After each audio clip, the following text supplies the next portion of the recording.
Europe. Europe 1. On allume la télé, Eva Rock, on regarde France 2, 20h55, documentaire sur les jeunesses hitlériennes. En quoi il mérite l'attention ? Parce qu'il décrit parfaitement le processus d'embrigadement. Nous sommes en Allemagne en 1933, on aurait pu être en République démocratique du Congo par exemple aujourd'hui.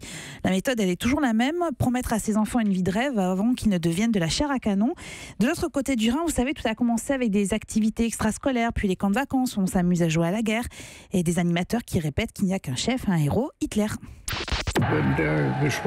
Quand il parlait, on était comme hypnotisé. C'est comme ça que je dirais aujourd'hui. On buvait ses paroles et on croyait tout ce qu'il disait. Alors 8 millions d'enfants et d'adolescents vont être ainsi embrigadés dans les jeunesses hitlériennes en 1939. Tirer sur des avions, c'est rigolo. Mais voir le corps brûlé du pilote, ça l'est beaucoup moins. Les voilà donc plongés dans l'horreur du conflit, aveuglés par la propagande nazie au sein même de leur famille. Écoutez cet homme qui le raconte.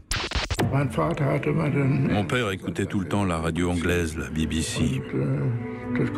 Et moi, ça vraiment, je ne le comprenais pas. Et je trouvais ça grave, parce qu'en principe, c'était puni par la peine de mort. Un jour où nous discutions ensemble, ma mère m'a dit « Est-ce que tu sais qu'on avait peur de toi ?» Et ça, c'est quelque chose qui me travaille encore aujourd'hui.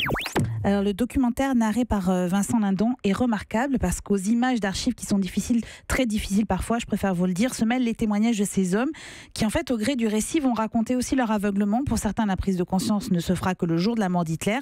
Pour tous, la honte et les remords les hantent encore. Je dois vous faire un aveu, je ne voulais pas regarder ce documentaire, lassé par le thème récurrent de la guerre qui est très présent en ce moment à la télé.